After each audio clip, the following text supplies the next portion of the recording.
여러분 안녕하십니까? 말씀의 순례자에 이어서 이제 믿음의 풍경에 대해서 좀 이야기하도록 하겠습니다. 여러분 믿음이 어떤 일을 할까요? 믿음은 말씀을 믿습니다.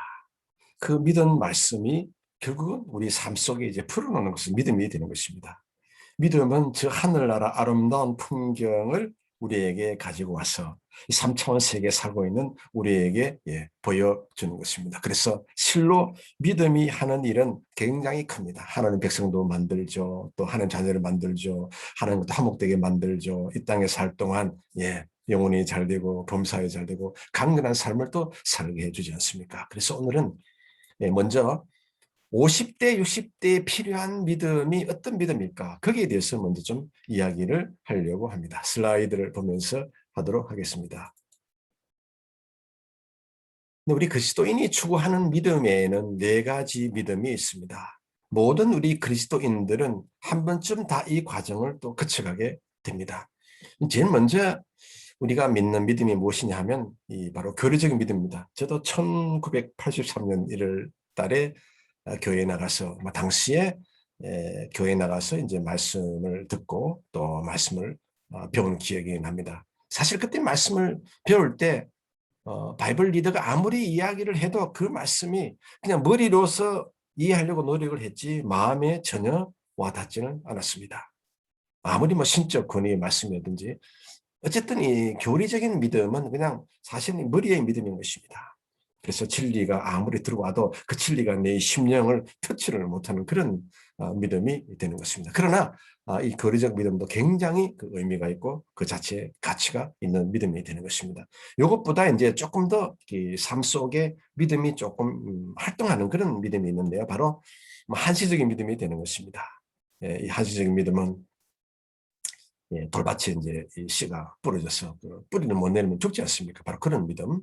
또 요나의 믿음, 박농굴이 있을 때는 야 할렐루야 하나님을 잘 그냥 믿다가 또 박농굴이 사라지면 또 믿음이 사라지는 이렇게 이제 한시적인 믿음 또한 이거 외에도 많습니다. 예를 들면 뭐 아들이 좋은 대학에 가기 위해서 열심히 기도합니다. 그러면 이제 아들이 대학에 가고 나면 이제 그 믿음은 거기서 끝납니다. 한시적인 믿음이죠. 아들이 잘 되게 해달라, 병이 낫게 해달라 이런 여러 가지 유형의 이제 믿음은 한시적인 이제 믿음이 될 수밖에 없는 것이죠. 자, 요거는 이제 교리적 믿음보다도 이제 한 단계 좀 올라가 있는 그런 믿음이 이제 되는 것입니다. 뭐 굉장히 이제 내어 맡기는 삶과 또 신뢰하는 삶이 이제 서로 이렇게 조화를 이루는 그런 삶이 됩니다. 그러나 이것보다 이제 조금 더 한 단계 올라가면 진짜 큰 기적을 믿는 것입니다. 복음의 증거를 위한 뭐 이적들도 믿고 그래서 이 기적의 믿음이 생겨나려면 사실은 성령을 받아야 되는 거거든요.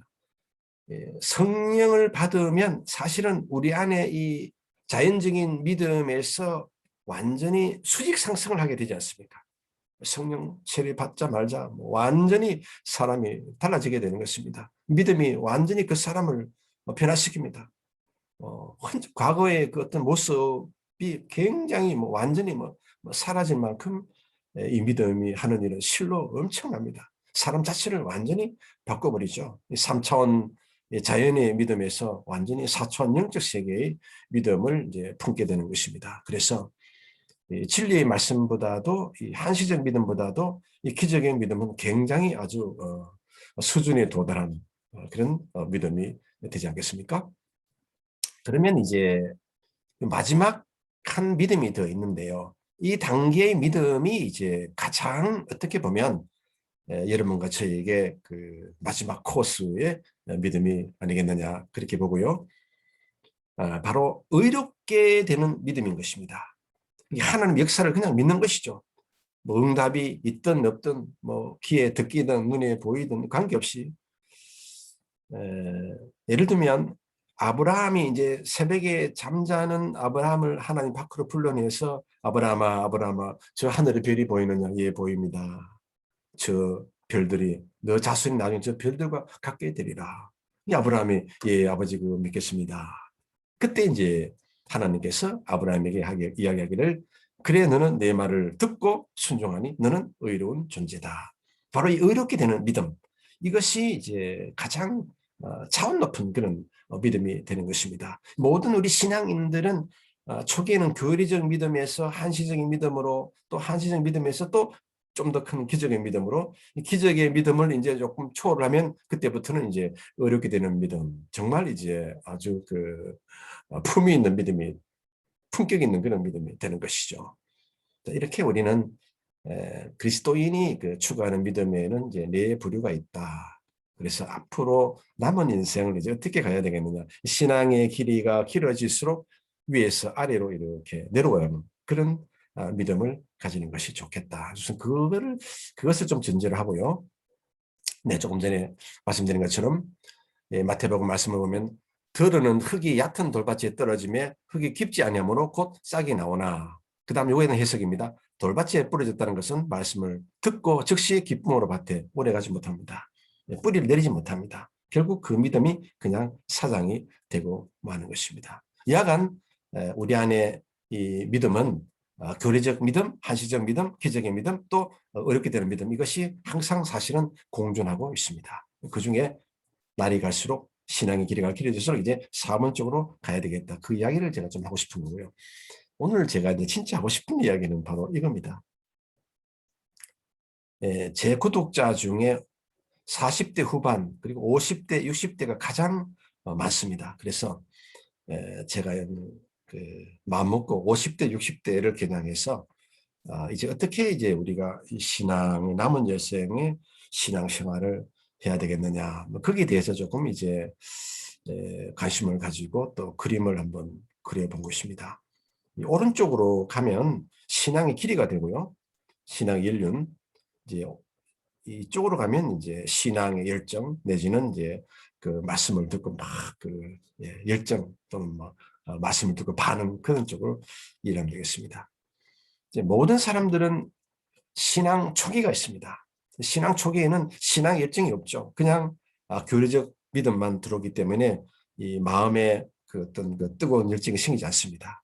그러나 성령을 받는 순간부터 우리의 신앙 생활은 사실은 수직 상승을 합니다.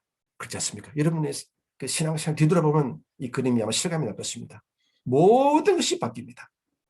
지금까지 살아왔던 그 모든 경험들, 지성들, 이성들, 뭐 기술들 그것이 다 아래로 내려갑니다. 더 높은 위치에 이제 성령의 믿음을 두게 되는 것입니다. 그러나 이 수직 상승한 이 믿음이 사실은 그렇게 오래가지 못합니다. 한 3년, 5년, 그리고 이제 10년이 지나고 20년이 지나고 30년이 지나가면서 그 초기에 뜨거웠던 신앙의 열정, 신앙의 반응, 말씀에 대한 반응이 뚝 이제 떨어지게 됩니다. 이것은 뭐 자연스러운 현상입니다. 처음부터 끝까지 늘 성령 충만한 그 경험을 유지할 수는 없어요. 대신에 이제 말씀의 믿음이 내 안에서 끝없이 계속 이제 성장, 성숙, 진보가 일어나게 되는 것입니다. 영적 민감성이 이제 감소하더라. 요 영역이 이제 물론 이제 사람에 따라서 이렇게 뭐 가파르게 내려오지 않고요. 아주 서서히 뭐 내려오는 경향들이 보편 타당하게 봐서 이제 이렇게 어쨌든 영적 민감성은 감소를 한다. 그 다음에 이제 이 영적 민감성이 감소하는데 계속적으로 신앙의 힘이 오르락 내리락 오르락 내리락 이렇게 수평적으로 나아가는 그런 부류가 있는가 하면 한 부류는 바로 이게 우상향이 되는 것이죠. 믿음이 그러니까 믿음이 강해지다가 또 때로는 조금 또 넘어지고 강해지고 그러니까 강약을 끝없이 반복하면서 중요한 것은 계속적으로 신앙의 열정이 이렇게 증가하고 있다는 것입니다. 저 높은 곳을 향하여 계속 이제 올라가는 것이죠. 이것이 가장 바람직하다. 그래서 이 50대, 60대의 우리 신앙 생활이 사실은 굉장히 제가 볼 때는 터닝 포인트에 있습니다. 이제 10년, 20년, 30년 사실은 뭐 신앙생활 멋지게 했습니다. 70년대, 80년대, 90년대 정말 아름다운 신앙생활을 경험하지 않았습니까? 그러면 이제 이 50대, 60대에서 과연 내가 이제 A 코스로 갈 것이냐, B 코스로 갈 것이냐 이것을 이제 한번 이 방송을 들으시는 여러분들 저도 마찬가지고 이제 재조명하고 다시 선택과 결단 이제 액션을 나가야 되겠다. 내가 B 코스를 버리고 나는 A 코스를 택해야 되겠다. 자, 그러면 A 코스를 가기 위해서 내가 어떠한 그 신앙의 잣대, 신앙의 핵심, 신앙의 그 키포인트를 내가 붙들 것이냐. 제가 고민을 많이 해봤을 때 역시 우리는 사도 바울의 그 삶의 방향, 이어서 바로 예수님의 삶의 방향을 서로 이렇게 상호 매치를 시키면 결국 마태복음 11장 1절에 나옵니다. 가르치다. 가르침의 믿음. 전도의 믿음. 바로 복음 아니겠습니까? 성경 아니겠습니까? 결국은 이 성경은 이 세 가지를 다 포함합니다. 결국 인생의 마지막 코스는 성교의 믿음이 아니겠느냐. 거기서 우리 인생의 해답을 찾고 또 거기에 최고의 가치, 최고의 의미를 부여해야 하지 않겠느냐. 저는 그렇게 봅니다. 또 예수님께서도 그렇게 사셨고 또 사도 바울도 그렇게 살았습니다. 그랬을 때 가장 그것이 오늘 우리 성경을 보면 아름다운 삶이었더라. 그렇게 우리가 지금 보고 있지 않습니까? 그래서 오늘 특별히 제가 50대, 60대를 생각하면서 저도 60대입니다만은 앞으로 이제 어떻게 살아야 되겠는가. 좀 더 이제 우리가 이 코스를 더 다부지게 열정을 다해서 힘을 다해서 온 힘을 다해서 전심전력을 다해서 다시 한번 우리가 마라톤을 다시 새 출발해야 되지 않겠나.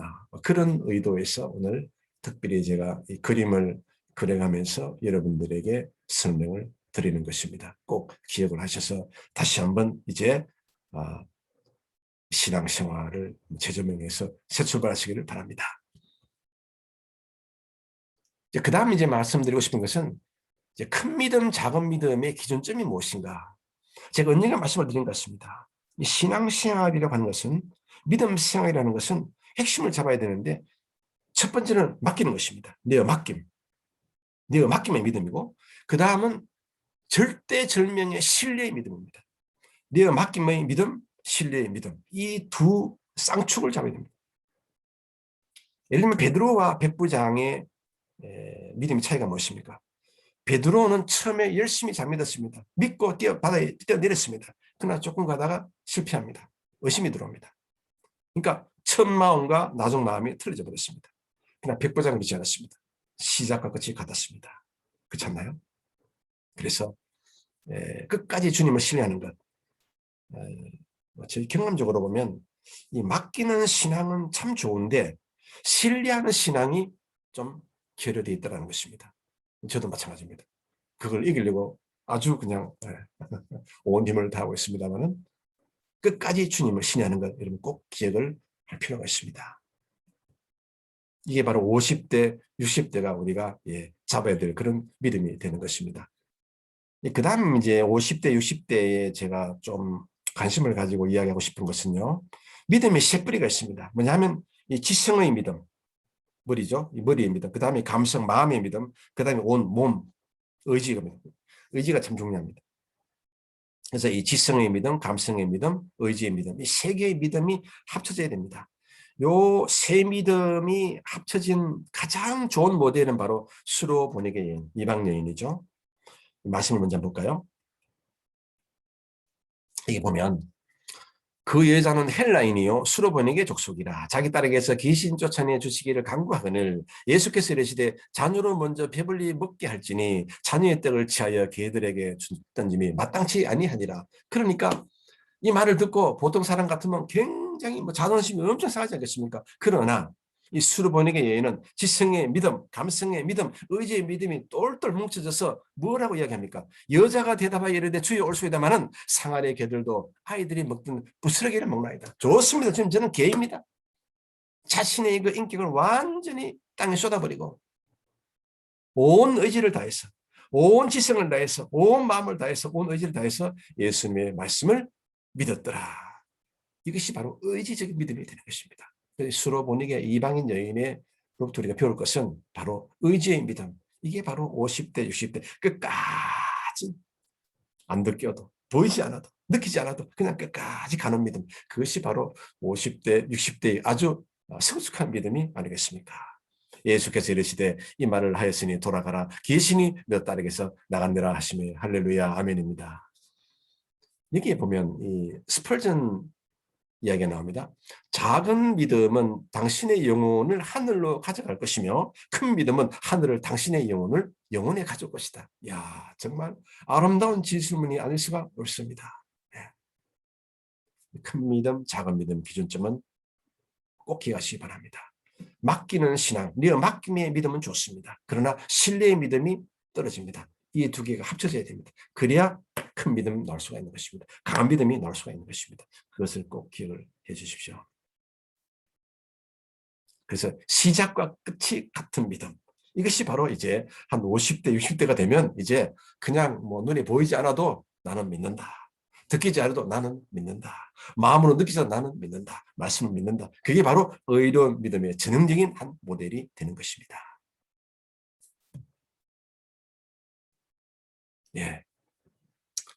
예, 지금까지 짧은 시간이지만 정말 50대, 60대에 필요한 믿음이 무엇인가를 제가 아주 적실하게 사례를 들면서 또 도표를 통해서 제가 말씀을 드렸습니다. 꼭 잘 이해를 하셔서 이 터닝 포인트, 이 전환점을 만들어서 다시 한번 신앙의 새 출발을 했으면 좋겠습니다. 네, 여러분의 신앙생활이 날마다 변화되고 성장되고 성숙되고 진보되기를 기도합니다. 여러분 대단히 감사합니다.